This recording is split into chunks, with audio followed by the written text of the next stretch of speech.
काका, हुआ है शहर, ले आए खाद बीज।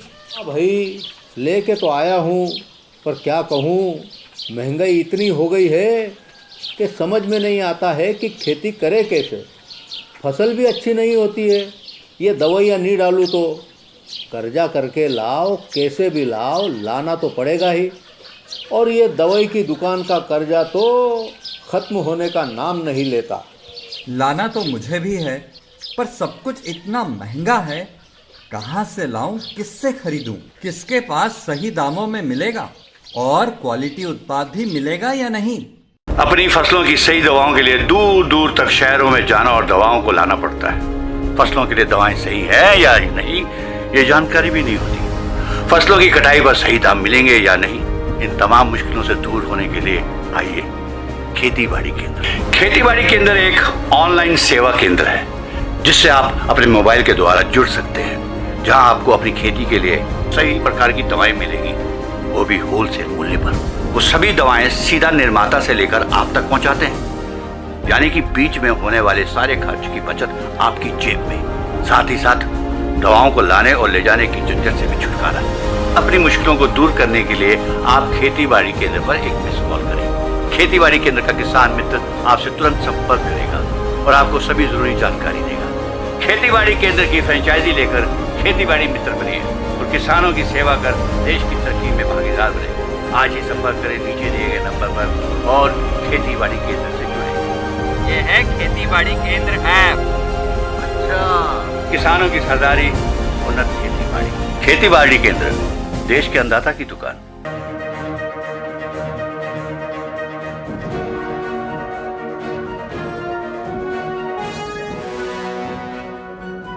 नमस्कार, स्वागत आप सभी का। मैं हूं अनुराग पुनेठ आपके साथ। हाजिर हैं हम दिन भर की बड़ी और अहम खबरों के साथ, लेकिन बुलेटिन में सबसे पहले बात सुर्खियों की।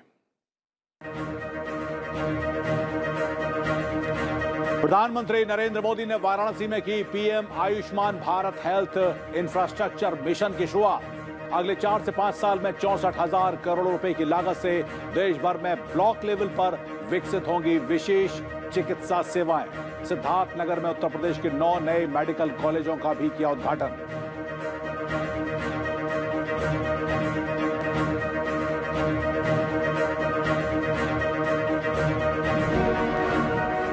जम्मू कश्मीर में गृह मंत्री अमित शाह ने लोगों के प्रति भरोसा दिखाने के लिए मंच से हटवाई बुलेट प्रूफ ग्लास शील्ड। कहा, मैं पाकिस्तान से नहीं, कश्मीरी लोगों से करूंगा बातचीत। जम्मू के सीमावर्ती इलाकों का दौरा कर जवानों और स्थानीय लोगों से की बातचीत।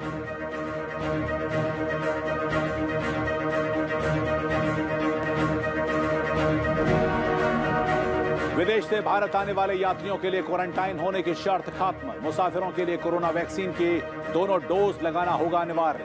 1 अरब 3 करोड़ के करीब पहुंचा कोविड टीकाकरण का आंकड़ा।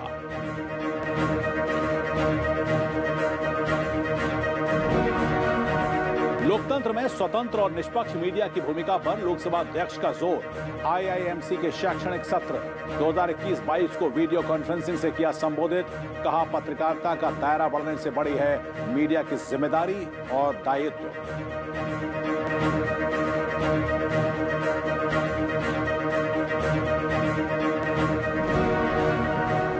फिल्म निर्माताओं से हिंसा और अश्लीलता से दूर रहने की उपराष्ट्रपति की अपील। 67वें राष्ट्रीय फिल्म पुरस्कार समारोह को किया संबोधित।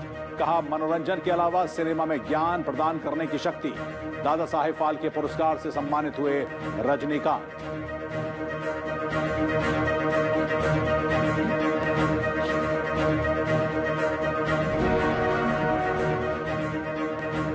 और सुर्खियों के बाद अब खबरें विस्तार से।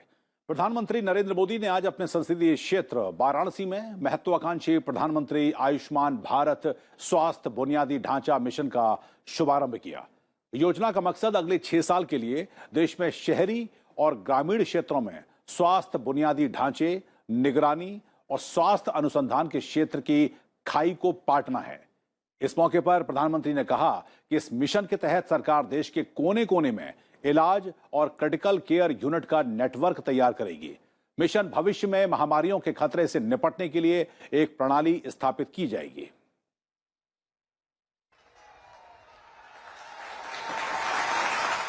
वाराणसी में PM Ayushman Bharat health care infrastructure mission योजना की शुरुआत करते हुए प्रधानमंत्री ने स्वास्थ्य क्षेत्र में पिछड़ने के लिए पूर्व की सरकारों को घेरा। उन्होंने कहा कि आजादी के बाद स्वास्थ्य सुविधाओं पर उतना ध्यान नहीं दिया गया जितनी देश को जरूरत थी। 64,000 करोड़ से भी ज्यादा रकम का ये कार्यक्रम आज काशी की पवित्र धरती से लॉन्च हो रहा है। और दूसरा, काशी और पूर्वांचल के विकास के हजारों करोड़ के कार्यक्रमों का लोकार्पण। और एक प्रकार से मैं कहूं कि पहले वाला कार्यक्रम और यहां का कार्यक्रम सब मिला के मैं कहूं तो आज करीब करीब 75,000 करोड़ रुपए के कामों का आज यहां निर्णय या लोकार्पण हो रहा है। प्रधानमंत्री ने कहा कि इलाज से जुड़ी अनेक परेशानियों को आयुष्मान भारत डिजिटल मिशन के जरिए हल किया जा रहा है। हमारे हेल्थ केयर सिस्टम में जो बड़ी कमी रही उसने गरीब और मिडिल क्लास में इलाज को लेकर हमेशा बनी रहने वाली चिंता पैदा कर दी। Ayushman Bharat health infrastructure mission देश के हेल्थ केयर सिस्टम के इसी कमी को दूर का एक समाधान है। भविष्य में किसी भी महामारी से निपटने में हम तैयार हो, सक्षम हो, इसके लिए अपने हेल्थ सिस्टम को आज तैयार किया जा रहा है। इस मौके पर प्रधानमंत्री ने Ayushman Bharat health infrastructure mission के 3 बड़े पहलुओं का भी जिक्र किया। Ayushman Bharat health infrastructure mission के 3 बड़े पहलू हैं। पहला, डायग्नोस्टिक और ट्रीटमेंट के लिए विस्तृत सुविधाओं के निर्माण से जुड़ा है।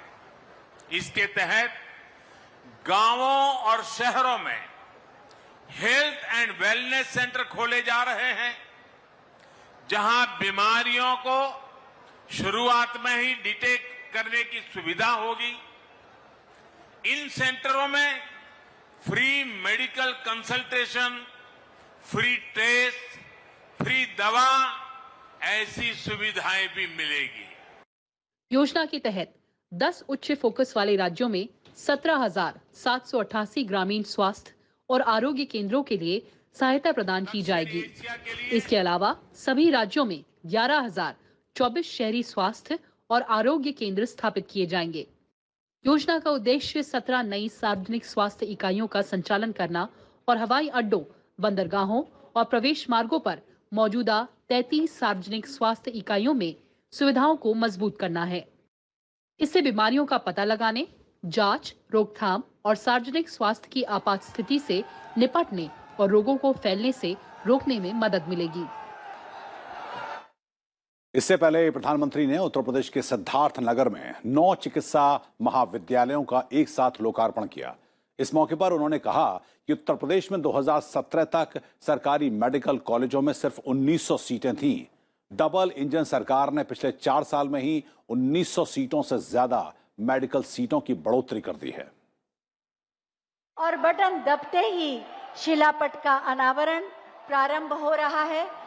सिद्धार्थ नगर के अलावा एटा, हरदोई, प्रतापगढ़, सिद्धार्थ नगर में जनसभा को संबोधित करते हुए प्रधानमंत्री ने कहा कि पूर्वांचल में चिकित्सा महाविद्यालयों के खुलने से स्वास्थ्य का बुनियादी ढांचा मजबूत होगा, साथ ही रोजगार के नए अवसरों का भी सृजन होगा।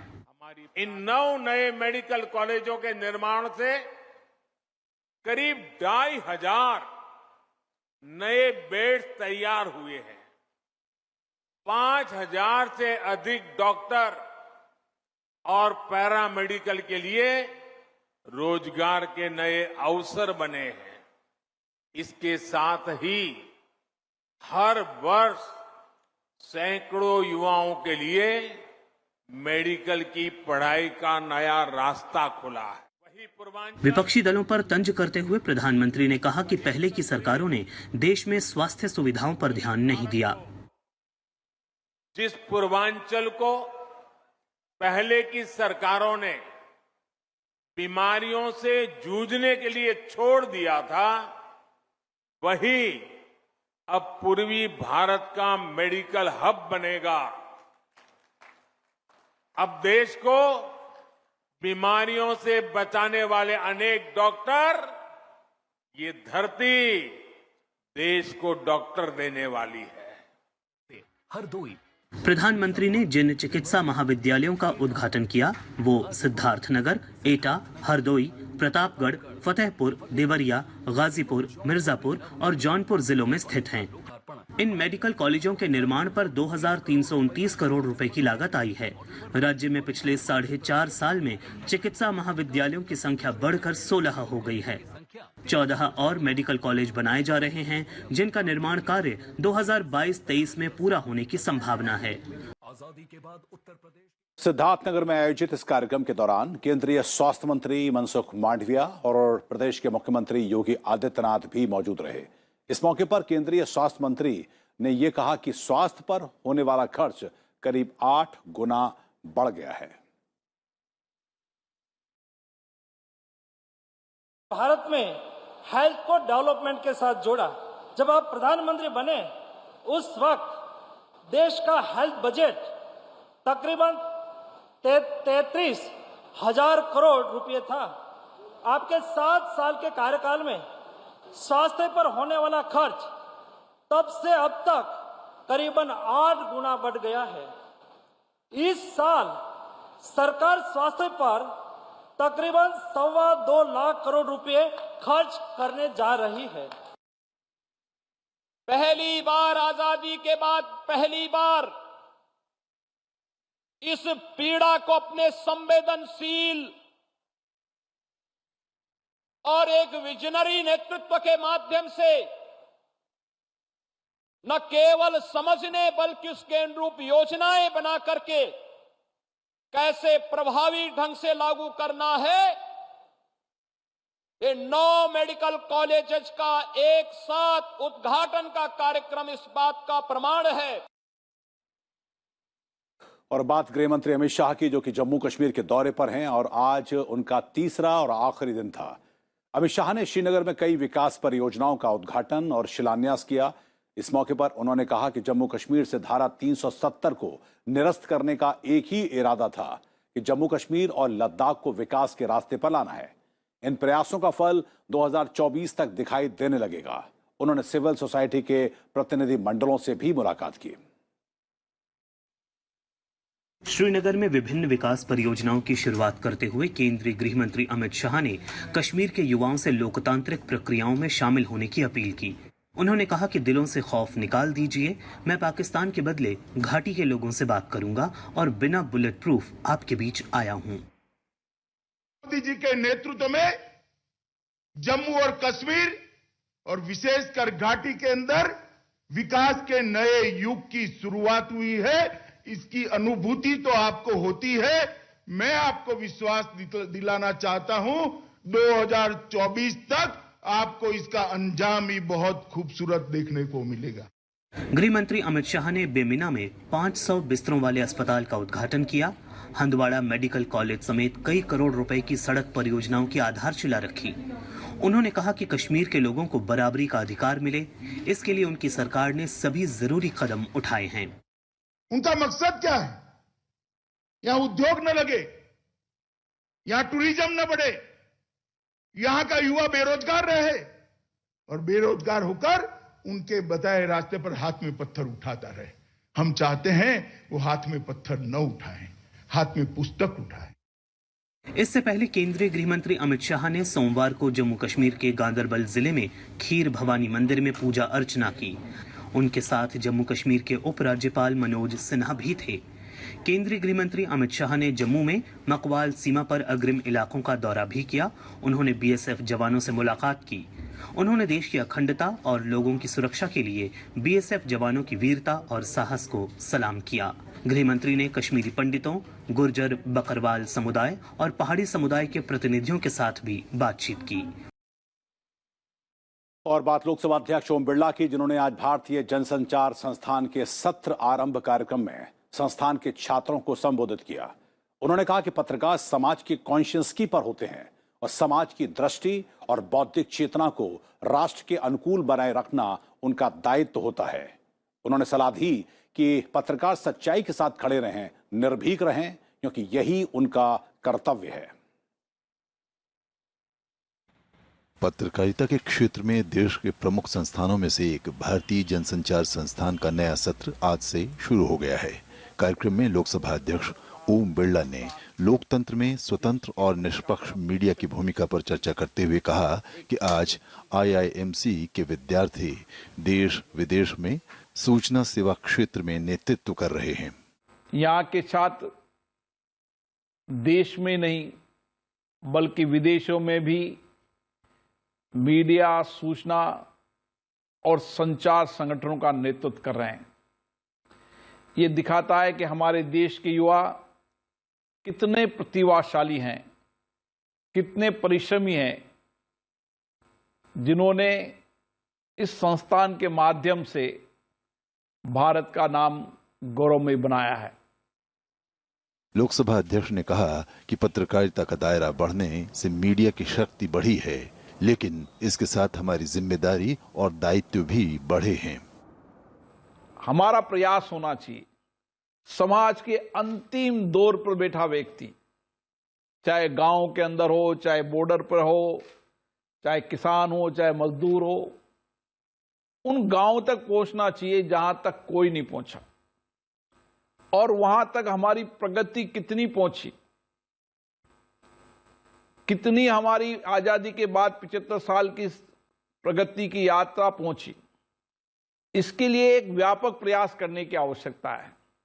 इसलिए आपको बहुत जिम्मेदारी के साथ ये काम करना पड़ेगा कि हमारी पत्रकारिता के अंदर जब कभी रैंकिंग आए तो भारत के नौजवान सबसे अग्रिम पंक्ति पर स्वतंत्र निष्पक्ष लेखक के रूप में भी हो और एक खोजी पत्रकारिता के रूप में भी हो। Indian institute of mass communication की स्थापना 1965 में हुई थी। दिल्ली के अलावा जम्मू कश्मीर, ओडिशा, महाराष्ट्र, मिजोरम और केरल में भी इसके ब्रांच हैं, जहां से अध्ययन करके नए पत्रकार समाज में अपनी एक विशिष्ट पहचान बना रहे हैं। और अब वक्त तो चला है राज्यों से जुड़ी हुई अहम खबरों को जानने का।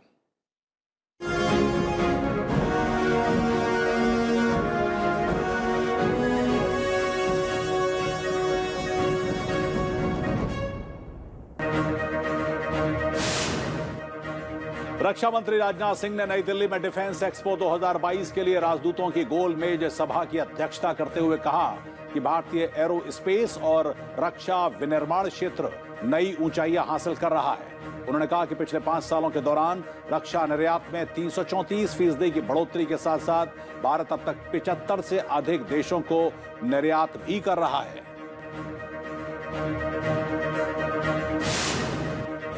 रक्षा मंत्री आज साउथ ब्लॉक स्थित रक्षा मंत्रालय के दफ्तर पहुंचे और औचक निरीक्षण के साथ राजनाथ सिंह ने कर्मचारियों से बातचीत की, साथ ही सुधार के लिए आवश्यक निर्देश भी दिए। केंद्रीय मंत्री सर्बानंद सोनोवाल ने डिब्रूगढ़ में असमिया सभ्यता और संस्कृति को बढ़ावा देने के लिए नई बिल्डिंग का शुभारंभ किया। इस मौके पर उन्होंने डिब्रूगढ़ को एक बार फिर से देश का प्रमुख नदी बंदरगाह बनाने की बात कही है।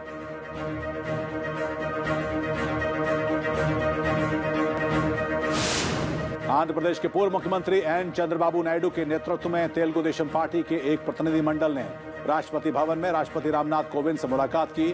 उन्होंने प्रदेश के हालात के बारे में राष्ट्रपति के साथ चर्चा भी की।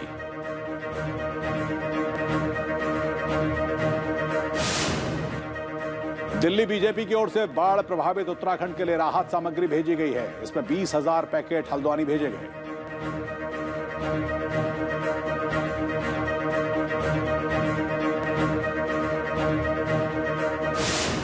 बांग्लादेश के नौसेना प्रमुख एडमिरल एम शाहीन इकबाल भारत की आधिकारिक यात्रा पर हैं। आज उन्होंने दिल्ली में राष्ट्रीय युद्ध स्मारक जाकर शहीदों को श्रद्धांजलि दी।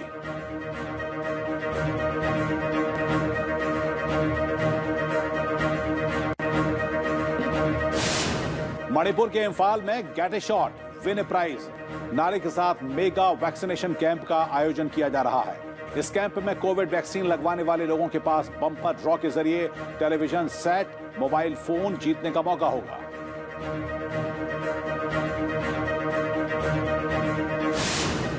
केंद्रीय स्वास्थ्य मंत्रालय ने उत्तर प्रदेश के कानपुर में जीका वायरस संक्रमण का एक मामला सामने आने के बाद वहां एक उच्च स्तरीय टीम भेजी है। टीम राज्य के स्वास्थ्य विभाग के साथ मिलकर जमीनी स्थिति का जायजा लेगी। केरल में आज से सभी कॉलेज फिर से खुल गए हैं। कोविड महामारी फैलने के बाद करीब 1.5 साल के बाद राज्य में कॉलेज बंद थे। इससे पहले अंडर ग्रेजुएट और पोस्ट ग्रेजुएट कोर्स के फाइनल ईयर के छात्रों के लिए कॉलेज खोले गए थे। उधर कर्नाटक में 1ली से 5वीं कक्षा तक के छात्रों के लिए स्कूल आज से दोबारा खोल दिए गए। स्कूलों में कोविड-19 से संबंधित गाइडलाइन का कड़ाई से पालन किया जा रहा है। कोविड-19 नियम के तहत बच्चों के स्कूल आने के लिए उनके माता पिता की लिखित सहमति अनिवार्य है।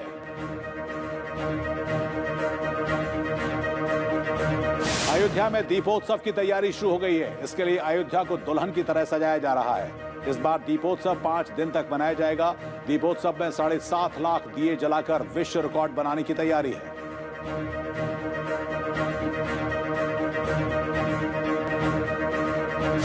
उत्तर प्रदेश सरकार में कैबिनेट मंत्री ब्रजेश पाठक ने अयोध्या में राम झांकी और हनुमान आर्ट वर्क का शुभारंभ किया। इस मौके पर छात्रों ने राम झांकी बनाकर लोगों का ध्यान खींचा।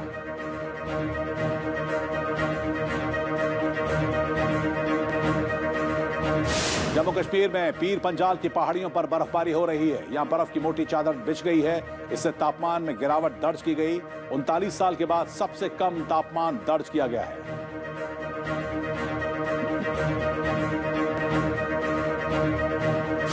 हिमाचल प्रदेश में मौसम ने करवट ली है। यहां पहाड़ों पर बर्फबारी हो रही है। बर्फबारी के बाद अटल रोहतांग टनल को बंद कर दिया गया है।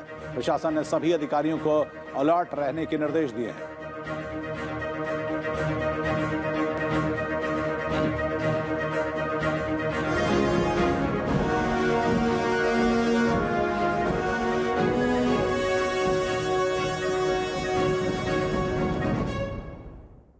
और बात देशव्यापी वैक्सीनेशन की। अब तक ये आंकड़ा 1,2 करोड़ 90 लाख यानी कि 102 करोड़ 90 लाख से ज्यादा हो चुका है। इतने लोगों को कोविड रोधी टीके लगाए जा चुके हैं। स्वास्थ्य मंत्रालय के मुताबिक कल 12,31,000 से अधिक कोविड रोधी टीके लगाए गए।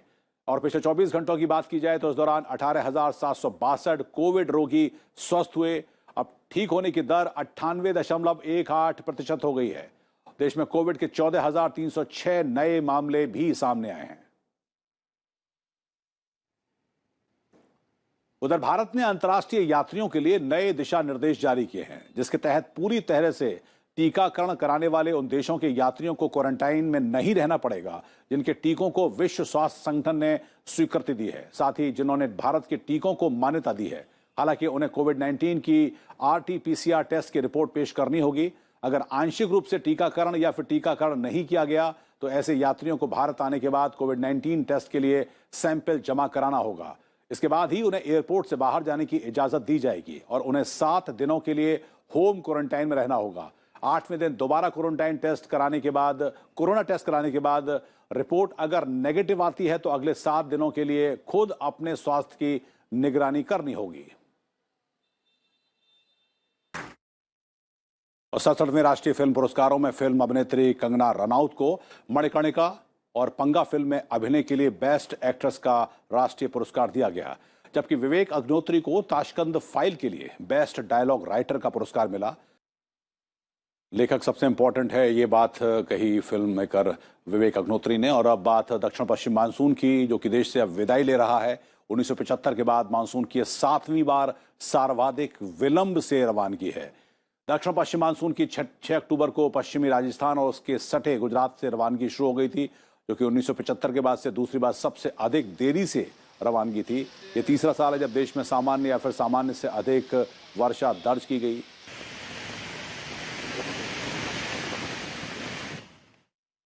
इस बुलेटिन में फिलहाल इतना ही, लेकिन चलते चलते आपको हम छोड़ जाते हैं केरल के भारतीय लोक नृत्य थय्यम के साथ। मुझको दीजिए अनुमति। नमस्कार।